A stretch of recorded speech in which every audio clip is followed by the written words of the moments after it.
Habit stacking. Hello, and welcome to Her Voice Unleashed, where we are dedicated to empowering women to stand up, speak out, and go for what they want in life, regardless of age, shape, or circumstance. I am Nikita Sharma, and with me here is. I'm Amita Kumar. I am a physician and life coach. And together we are breaking through. We're breaking through norms and stereotypes. And we're going to help you to nurture your physical, emotional, and spiritual well being. Today is sort of part 2 of last time. We are going to talk a little bit about habit stacking and how to actually make your visions come true. So last time we talked a little bit about the big picture, the end result, the goals of, carrying your own couch. Now I have this vision of me carrying my couch. It's great. It's great. And keeping that goal in mind is actually motivating. Like for me, it's motivating. For other people, it might be daunting, but I think that's where this whole thing comes in. We were just talking a little bit offline about how one thing works for one person but may not work for others. So for me, it's my calendar. What about you?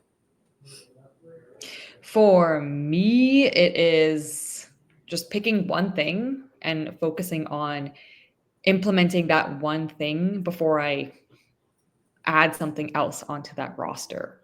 So yeah, because if I try to juggle too many balls at once, then I drop them all. So yeah, and I guess it's two things: being kind to yourself, but also being realistic. Like it takes a long time to build up habits, and so starting small, like tiny, is the way to begin. Just you don't need to go from, okay, I've never gone to the gym, to I need to be able to carry my couch. I was already going to the gym. I was not weight training, but it was like something. So when I have this big goal in mind, I'm like, okay, so how am I going to do that? I'm going to have to build muscle. And so how am I going to build muscle? I'm going to have to do this, this, this.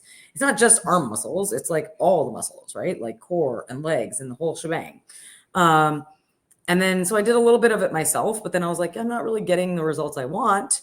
So then I was like, okay, now I need to hire a trainer. But all of those things were like obstacles or hurdles I had to actually both mentally overcome and physically overcome to get to the next thing. Mm-hmm. I don't use a habit tracker app, but there are some. Do you know how they work? There's actually I tried one. There's a really good one. It was called Stacked, I think. I've tried a couple, and for me, like the apps, they work a little bit. Even like I've tried physical trackers, like little calendars, and they work for about a week or two, but then like I just forget to do them.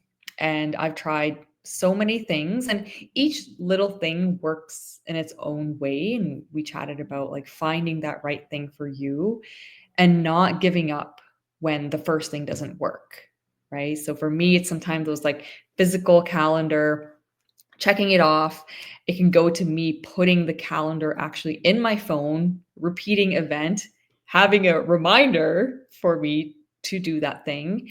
And then even like sticky notes. At one point, like I looked like I was in an insane asylum. I had like writing everywhere on my windows, on my mirrors. I had sticky notes everywhere, just reminding me.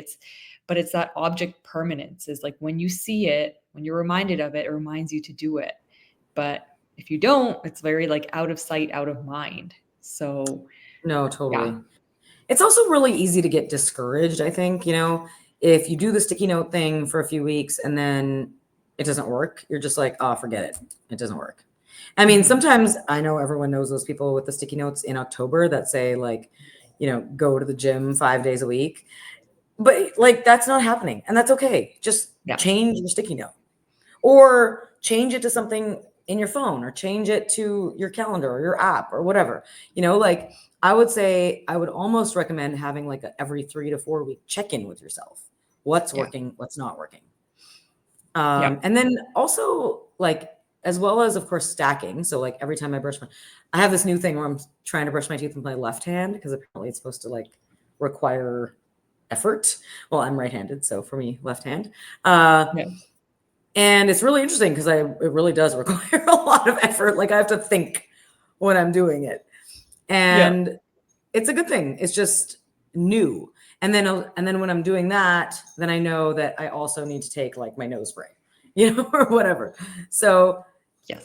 just like one habit leads to the other habit. Or like I said once in a couple episodes ago, that I listen to my audiobook when I'm on the elliptical. Now it used to be like an hour on the elliptical. Now it's only 20 minutes. That's okay. Because I'm choosing to do the strength training and less elliptical, but I'm still listening to audiobook, just not at the same length or extent. Exactly. And that the James Clear book, Atomic Habits, he states it very clearly, like the habit stacking. I find it's funny that you mentioned the teeth brushing thing, because I did that this morning as well with the opposite hand. For me, it's using my right hand. And but I find like the morning could get away with you. So just as soon as you're done that tooth brushing thing, um, sit down. Like whether that's to meditate, whether that's to move, whether that's to journal, just do it right away and don't wait. Like don't look at your phone. And but like I'll be very honest, in the beginning when I was sitting down to meditate, I would whoop open Instagram, whoop open this, open that. But it's the art of training your mind, because your mind is a muscle. It takes time as well. Just as you found, Amita, right? Like lifting those weights, like you can't just start from lifting a heavy barbell. Like you got to start Yeah. lighter. So you got to put in those reps and build that discipline muscle as well. Yeah. And I think don't underestimate the power of like your brain in this whole thing. It needs to be on board just as much as your body. Like it's both. It's both mind over matter, but also some amount of like just you don't have to wait to get motivated, but you have to create some positive thinking and some long-term goal, like the whole vision board thing. That helps you get motivated. But even on days that you're not motivated, you're going to do it anyway. That's where our goals I think are. Even on days that I don't want to do it, I still do. Totally. And that's such a good point. So like how can we make it easier for our brains to stick to the goals? So that's vision board, because that's the object permanence thing. So it's there all the time. And then minimizing decision fatigue. So, our brains, we only have a set amount of decisions and F's to give a day, let's just say. Yeah. So make it easier, right? Like that's why putting your clothes in your gym bag, having it in the car ready to go, reduces that decision fatigue. Because as the day goes on, our ability to make important decisions goes down. So that's something that can help. And then what are some of your things that help you? I mean, I know I sound like a broken record maybe, but like I just have learned and taught myself that I can have my own back. So when I put it in my calendar, I think really consciously about where I'm putting it in my calendar, how long I'm putting it in there for, and what's before and after it, and whether it's really going to happen or not. And then I don't beat myself up if I move it. But I only let myself move it a few times, like let's say, I mean, for example, today I had to take my son to the doctor, and also it's like very cold and rainy here. So I actually didn't even have gym on my calendar today because I had to take my son to the doctor at like 10. So normally I drop my kids off at school and then I go straight to the gym, but I didn't. And so I just take it off. Like I have 9 a.m. gym on every single Thursday, but I removed it today because it's unnecessary to put it there. And that, if I had left it there, it would have reminded me that I didn't do something that I told myself I was going to do. So just take it off the calendar. It's not even a thing I'm doing today. But I also know that tomorrow I'm going because it's on my calendar and I know I will. I mean, unless there's some extenuating circumstances, but like the plan is I already know where my gym clothes are, my gym shoes are, my socks, my jacket because it's raining. I know where my AirPods are, et cetera, et cetera. Like my gym bag is ready to go. I just need to grab a bottle of water and my keys, and that's it. But there was a time when it was like, okay, the night before I have to think about what's in my gym bag. Are my AirPods charged? Now I have a like wired pair of earphones in my gym bag because I don't want to have one extra thing to think about. So if I Mhm. forget my AirPods or if they're not charged or whatever, I still go and I still have no excuse. I love that, right? You're minimizing the drag, minimizing Yeah. the barrier There's to no thinking. resistance. Yeah, exactly. Less friction. Yeah. Yeah. Yeah. Good. But it took a Good. I love while to that. get there. Like it doesn't happen overnight. It does not even happen in 4 weeks. It happens over like tiny little things over months. Yes. Months. Yes.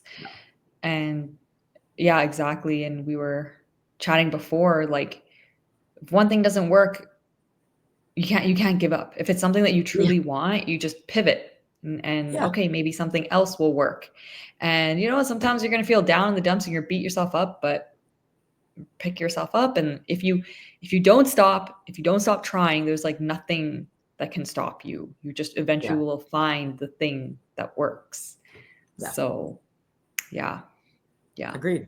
So I think our take home message this week is find something that works or try something. Try one thing Sure, for the try next few weeks. something. Yeah. Yeah, try something. And Yeah. then, let's reconvene in a few weeks and see what worked and see what didn't work and change it if we need to. Yeah.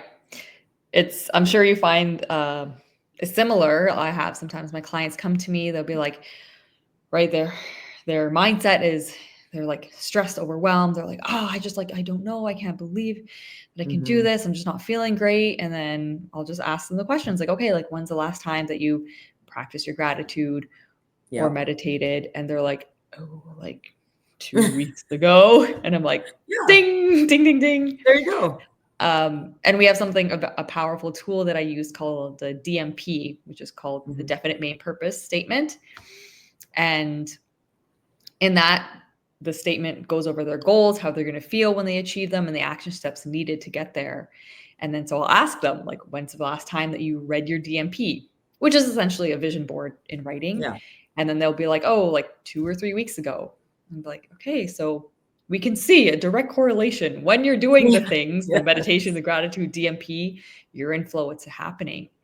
But when you're not doing them, you're off track. So like me myself, I know what that feels like when I'm feeling like hopeless and I'm feeling lost, and I'm just like I check in with myself. I'm like, okay, when's the last time I've actually done the use the tools in my tool belt consistently for at least 3-4 days? Because as soon as I do, I'm back to feeling like on my game. So Yeah.